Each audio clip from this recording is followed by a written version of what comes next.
Assalamualaikum warahmatullahi wabarakatuh. Nama saya Diana Setiawati. Saat ini saya adalah dosen di Fakultas Psikologi UGM dan sekaligus mengemban amanah sebagai Kepala Center for Public Mental Health Fakultas Psikologi UGM sejak tahun 2015 hingga saat ini. Sebelum saya melanjutkan sekolah S3 pada tahun 2006 sampai 2009 saya adalah manajer krisis center di Fakultas Psikologi UGM. Saat itu kami mendapatkan amanah untuk membantu recovery tsunami di Aceh bersama FKKMK, UGM, dan World Vision Australia dan the University of Melbourne. Selain itu, dalam kapasitas saya sebagai Kepala Center for Public Mental Health, saya juga mendapatkan beberapa amanah, misalnya menjadi tenaga ahli di DP3AP 2, Dinas Perlindungan Anak dan Pemberdayaan Perempuan DIY, beberapa tahun belakangan ini, juga membantu beberapa perumusan kebijakan di berbagai daerah, dan saat ini saya juga anggota tim pakar Satgas Covid Nasional di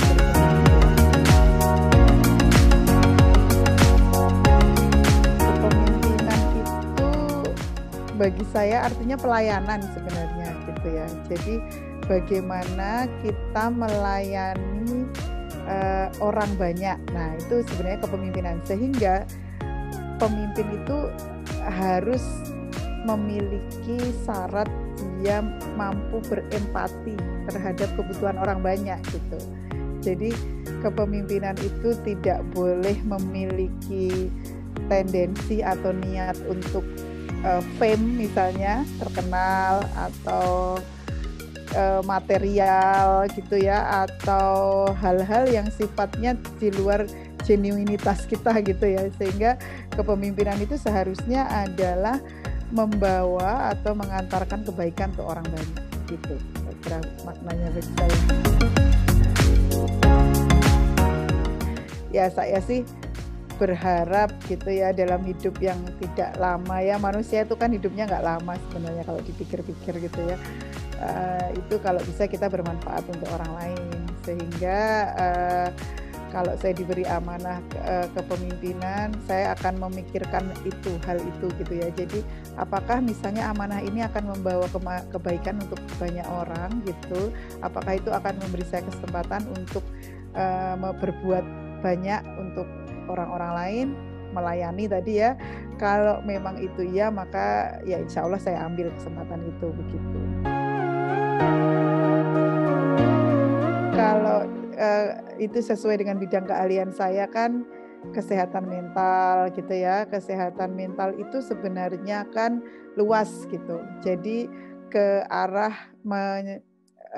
meningkatkan kualitas generasi masa depan bangsa sebenarnya, dan kualitas kehidupan orang saat ini begitu ya. Sehingga saya memaknai itu sebagai sarana gitu, dengan kesehatan mental itu untuk mencapai, jadi orang kan kalau sehat mentalnya dia juga berbuat apapun, belajar jadi maksimal, berkarya jadi produktif, dan seterusnya gitu ya. Juga kualitas generasi masa depan itu akan lebih baik jika keluarga memiliki pemahaman atau kemampuan untuk menjamin atau membesarkan anak-anak dalam situasi yang mendukung well-being mereka. Yang membuat saya yakin adalah, ya saya meyakini apa yang saya lakukan itu bisa bermanfaat untuk orang banyak gitu ya. Atau ketika datang suatu amanah pada saya, misalnya saya dapat hibah research atau dapat permintaan untuk membantu pemerintah ini itu misalnya, itu saya selalu berusaha untuk meniatkan itu untuk itu tadi, jalan mencapai visi tadi ya, itu membuat mendorong kebaikan.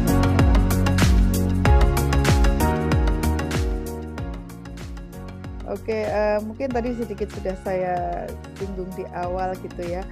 Pemimpin itu karena hakikatnya dia melayani gitu ya, kayak leading the way gitu ya. Dia itu kan kayak menunjukkan jalan untuk orang-orang, mari kita ajak ke ke arah yang lebih baik begitu, maka dia memang yang pertama itu dia harus tadi punya empati terhadap masalah orang banyak gitu. Itu penting banget karena banyak sekali pemimpin yang justru menjadikan kesempatan memimpin itu untuk ya kepentingan dirinya sendiri gitu ya, bukan untuk kepentingan orang lain. Nah itu yang berusaha harus kita tanamkan atau kita dorong dari para mahasiswa kita gitu ya. Jelas tadi ya bersungguh-sungguh dalam segala hal, artinya kalau memang kita berorganisasi ya bersungguh-sungguh, tapi kuliah juga harus bersungguh-sungguh gitu ya.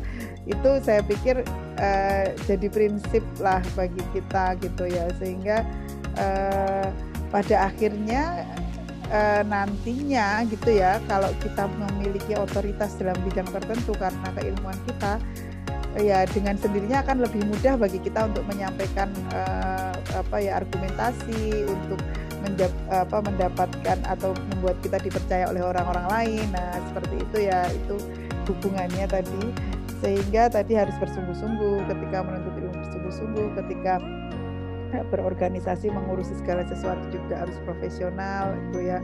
Terus kemudian belajar untuk berkomunikasi dan memahami karakter banyak orang gitu, karena sebenarnya salah satu modal yang saya rasakan sangat penting banget dalam mengemban amanah-amanah kepemimpinan itu ya, saya sebenarnya bukan pemimpin banget sih ya, tapi maksudnya itu dalam mengemban amanah-amanah saya itu sebenarnya modalnya itu lebih banyak hubungan baik dengan orang-orang gitu ya. Ya kalau tadi tentang hubungan baik dengan manusia-manusia lain tadi kan modal besar nih ya, kalau kita jadi pemimpin gitu ya, itu bisa dilatih kok gitu. Jadi kadang-kadang mungkin kita datang dari mungkin keluarga yang kurang hangat misalnya, atau kita dari etnis tertentu di Indonesia ini ada nih yang agak dingin gitu ya, mungkin kita tidak terbiasa untuk mengungkapkan sesuatu secara hangat dan sebagainya. Itu bisa dilatih hal seperti itu. Jadi kita bisa melihat selama kuliah di UGM ya, itu bisa berlatih skill-skill komunikasi, mendengarkan orang lain, memecahkan masalah, terus menyampaikan pendapat dengan baik. Itu juga akan menjadi modal banget nih untuk kita menjadi pemimpin. Jadi mendengarkan, berkomunikasi dengan baik, terus kemudian menyambung hubungan dengan, itu kan basic skill ya, menyambung hubungan. Gimana sih caranya menyambung hubungan dengan orang lain? Caranya itu ini menyampaikan salam dengan baik, mengingat hari-hari pentingnya dia, terus misalnya atau mengingat detail-detail yang disukai oleh orang lain, dosen kita misalnya atau apa. Itu hal-hal yang saya pikir tuh skill semua manusia, dan itu bisa dikembangkan. Dan orang yang mengenali diri itu saya pikir juga akan cukup bisa membawa diri gitu ya. Jadi semua orang tuh pada dasarnya suka orang yang mudah diajak bicara, orang yang nggak show off gitu ya.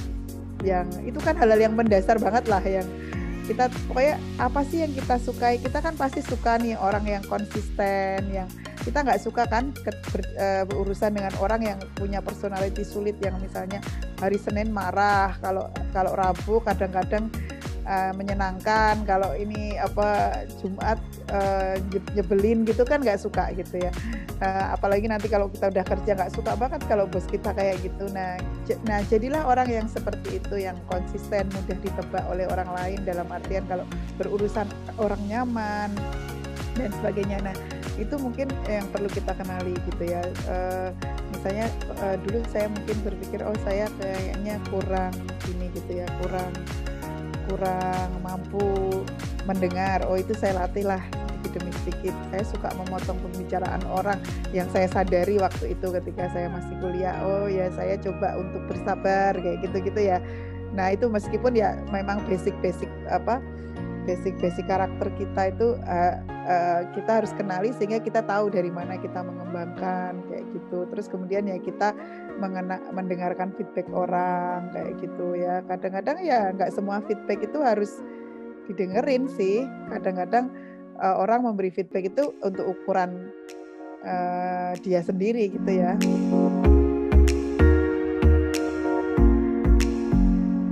Ya kita refleksi ya tentu saja ya, kayak misalnya banyak sekali sekarang koneksi yang kami dapatkan saat ini tuh berhubungan dengan sekolah S3 saya misalnya. Jadi banyak kolega dari center kami itu adalah temannya supervisor saya, terus muridnya supervisor saya, temennya lagi dan seterusnya gitu ya, sehingga kami alhamdulillah tersambung lah dengan koneksi global mental health gitu ya secara luas. Ketika masuk UGM tuh ya, saya juga anak desa yang tidak punya banyak pengalaman kayak gitu-gitu ya, yang mungkin tidak punya banyak wawasan dan sebagainya gitu ya, karena keterbatasan resource yang ada di kampung saya waktu itu gitu ya. Tapi kemudian saya coba melihat bagaimana sih orang-orang berperilaku, bagaimana sih orang-orang yang diterima oleh orang banyak itu berperilaku. Saya melihat guru-guru saya bisa ya hangat pada orang lain misalnya,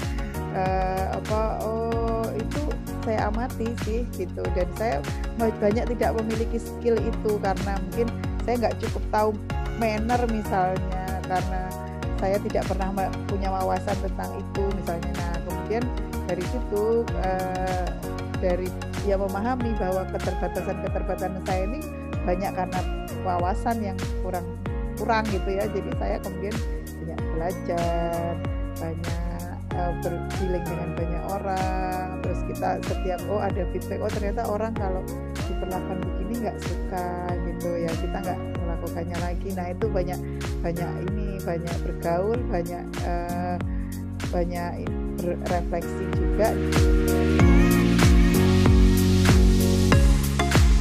Ya saya mencoba untuk mengenali diri tadi ya, mengenali kekurangan, sehingga saya cukup berusaha untuk tahu diri lah gitu ya, tahu diri, dan artinya saya tidak akan mengambil hal-hal yang memang bukan porsi saya atau it's not my things gitu. Nah tapi saya akan berusaha untuk bersungguh-sungguh melakukan hal-hal yang itu memang bagi saya itu mudah dan mungkin merupakan ekspertis saya misalnya seperti itu ya.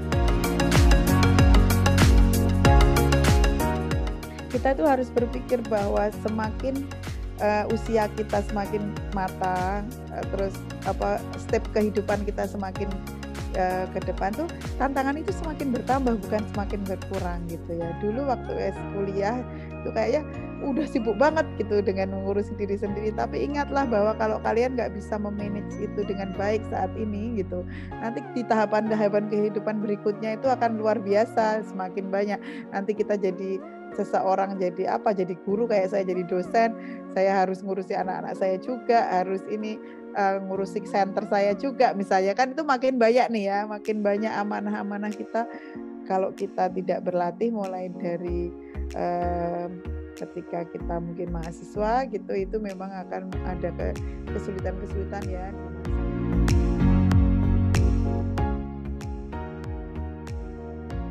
Ya,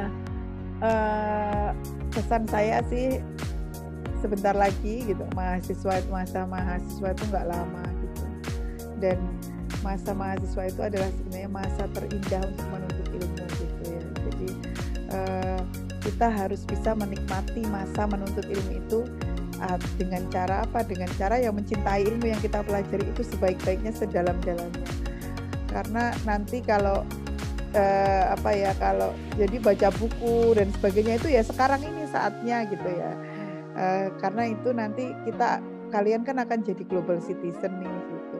Dunia kayak kan kalian hadapi nggak sama lagi dengan dunia saya gitu. Kalian harus bersaing dengan banyak hal, bahkan misalnya kayak undang-undang praktek profesi psikologi aja sudah membahas psikolog asing untuk praktek di Indonesia, ya berarti kita saingannya banyak nih, entahlah kita yang akan ke luar negeri atau orang asing yang akan ke tempat kita. Nah berarti kita harus punya skill-skill yang outstanding dong gitu.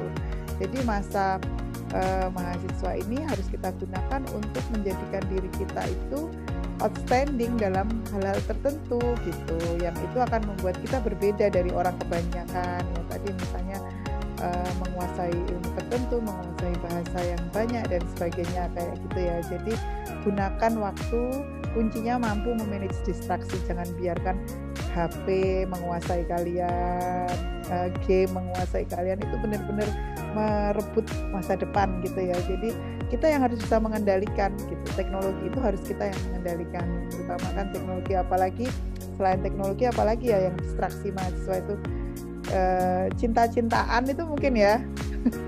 Banyak juga tuh mahasiswa saya yang gagal karena putus cinta misalnya. Nah itu juga hal-hal yang mungkin perlu di manage lah dengan sangat ya. Kita mungkin sebenarnya energi kita banyak sebagai mahasiswa gitu ya. Jadi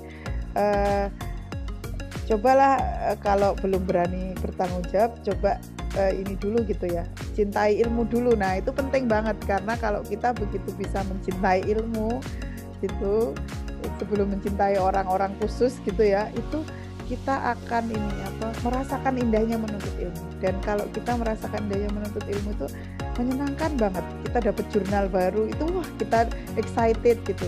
Kita mudah senang oleh hal-hal yang mungkin bagi orang lain nggak menyenangkan gitu ya. Jadi ada nih orang-orang yang berpikir bahwa kesenangan dia, mood dia itu harus dikendalikan orang lain. Misalnya pacarnya gitu. Itu saya lihat nih beberapa mahasiswa, rugi banget dia kalau pacarnya ngapain dia moodnya langsung berubah.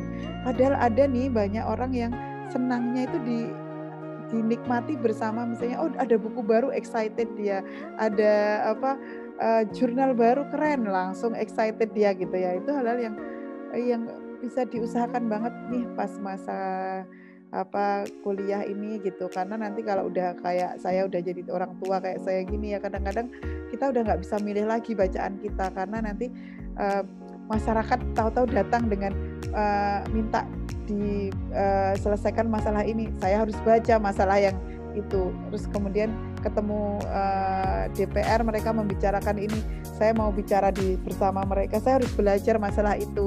Jadi banyak hal yang harus saya pelajari yang saya nggak bisa milih gitu, karena saya harus menyelesaikan masalah-masalah yang ada di depan saya. Sementara kalian sebagai mahasiswa masih sangat luas gitu, hal yang bisa kalian pelajari, eksplor dunia yang indah ini. Dan sesungguhnya hidup kita nggak lama, ilmu pengetahuan itu sangat luas, jadi gunakanlah waktu untuk eksplorasi ke situ. Nanti insya Allah kalian akan jadi pemimpin-pemimpin keilmuan, dan kalau kalian bisa menjadi